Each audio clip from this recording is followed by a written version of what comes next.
Assalamualaikum warahmatullahi wabarakatuh. Dengan kesempatan ini, kami akan menerangkan tentang perbezaan model kurikulum bagi dua buah negara iaitu negara Malaysia dan Itali. Kami akan perkenalkan diri kami terlebih dahulu. Nama saya Nur Auni binti Muhammad Kamaluddin, manakala rakan saya pula bernama Nur Hayrunnisa binti Aslin. Jadi saya akan teruskan kepada rakan saya untuk menerangkan pengenalan topik.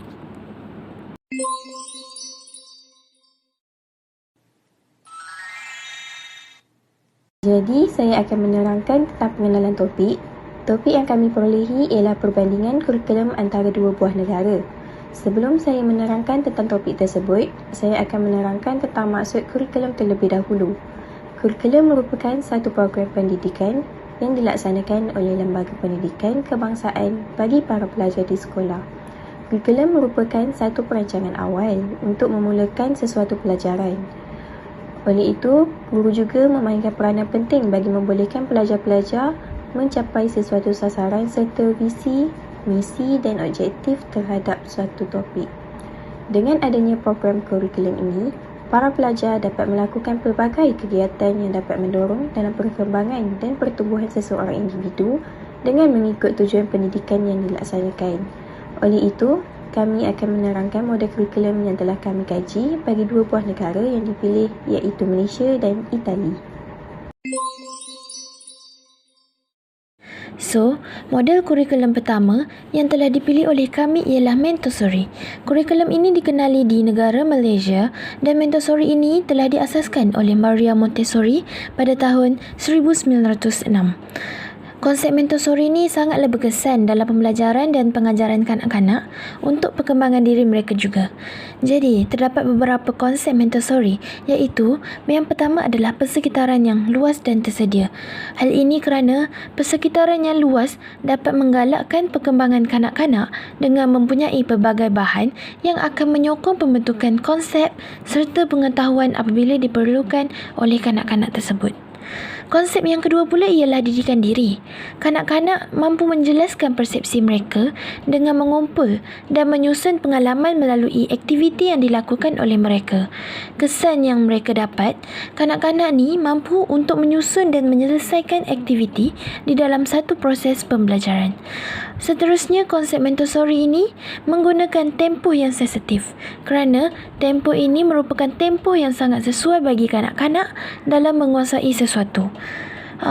Ia dikatakan sangat berkesan apabila kanak-kanak ini menunjukkan minatnya dan bersedia untuk mempelajari kemahiran serta tertarik untuk menyentuh dan mencuba sesuatu bahan pembelajaran. Antara bahan yang pembelajaran Montessori ialah sound box and geometri dan seumpamanya. Seterusnya saya akan serahkan kepada kawan saya iaitu Nisa.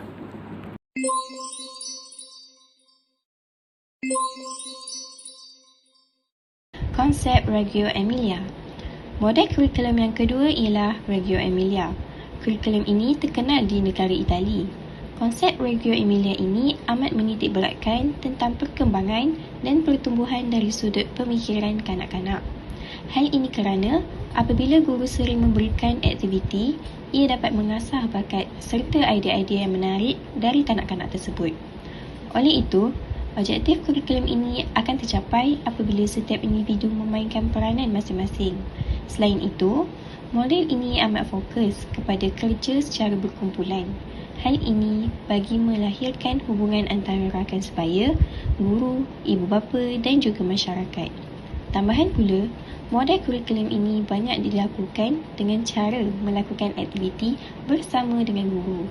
Oleh itu, ia akan memberikan kelebihan kepada guru agar dapat mengenal pasti kemahiran yang ada pada anak didiknya.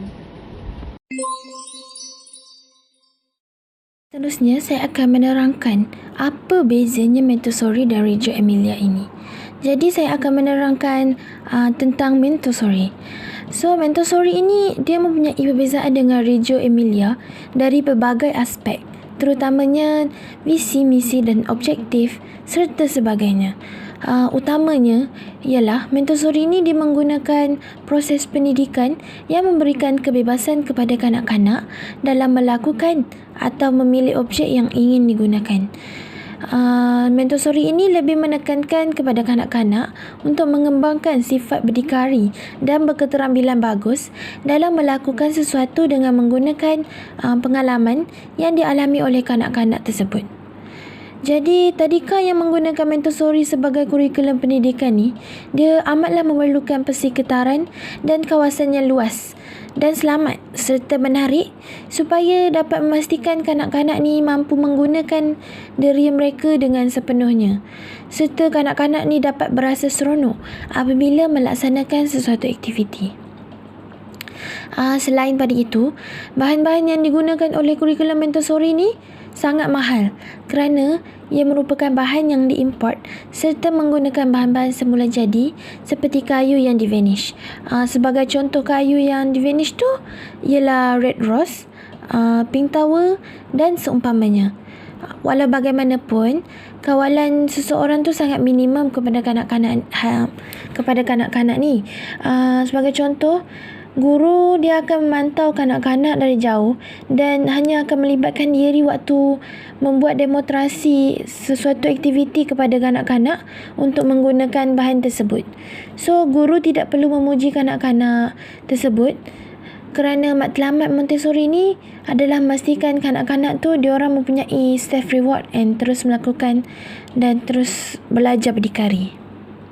Seterusnya ialah Reggio Emilia. Reggio Emilia ini berkebolehan dalam menghasilkan individu yang cerdas. Selain itu, ia adalah untuk melatih kanak-kanak untuk bekerja. Dan akhir sekali, ia dicipta berdasarkan prinsip-prinsip rasa hormat seperti tanggungjawab.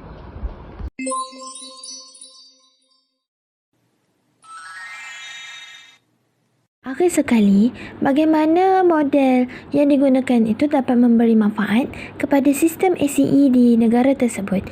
Jadi saya akan menerangkan tentang manfaat kurikulum Montessori di Malaysia. Jadi dengan adanya kurikulum Montessori ni, dia membolehkan kanak-kanak tersebut lebih pandai bersosial dan juga lebih kreatif dalam melakukan sesuatu. Hal ini kerana kanak-kanak sudah diberi pendedahan awal dan kebebasan sewaktu pembelajaran dan pengajaran berlangsung sehingga mereka dapat mengamati persekitaran sekeliling mereka. Seterusnya adalah Montessori ini dapat mengembangkan emosi yang stabil dan kanak-kanak lebih cekap dalam menguruskan diri. Sebagai contoh, kanak-kanak sudah dapat makan sendiri, sudah dapat basuh tangan sendiri, mandi sendiri. Dan akhir sekali, manfaat Montessori ni ia dapat meningkatkan meta kognitif kanak-kanak. Sebagai contoh, kanak-kanak ni diorang akan cepat sedar tentang kelemahan dan kekuatan mereka sewaktu sedang belajar. Jadi kanak-kanak ni diorang akan mencuba untuk membuat penambahbaikan dalam mengatasi kelemahan diorang. Manfaat Reggio Emilia di Itali. Antara manfaat yang dapat diperolehi daripada kurikulum Reggio Emilia ini ialah kanak-kanak dapat mengembangkan idea mereka. Hal ini kerana apabila mereka sering melakukan aktiviti bersama guru, sekaligus ia dapat mengasah perkembangan otak mereka dan di situlah tercetusnya sesuatu idea yang bernas. Selain itu, ia akan mengembangkan tahap komunikasi kanak-kanak. Hal ini kerana kanak-kanak sudah pandai mula bercakap secara jelas dan nyata. Mereka juga tidak akan merasa malu dan menjadi lebih yakin untuk memulakan sesuatu perbualan, tidak kira sesama rakan sebaya, guru maupun ibu bapa. Seperti yang kita lihat, ini adalah contoh kurikulum Montessori. Bahan-bahan Montessori yang dapat kita lihat dibuat daripada kayu dan suasana kelas Montessori adalah sangat menarik, ceria dan luas. Ini pula ialah contoh Reggio Emilia. Seperti yang dapat kita lihat, pengasas Reggio Emilia ialah Loris Malaguzzi. Dan seterusnya, keadaan kelas yang digunakan oleh model kurikulum Reggio Emilia ini mempunyai kawasan yang luas. Hal ini kerana bagi memudahkan kanak-kanak melakukan aktiviti bersama-sama guru. Itu sahaja pembentangan daripada kami berdua. Sekian, terima kasih.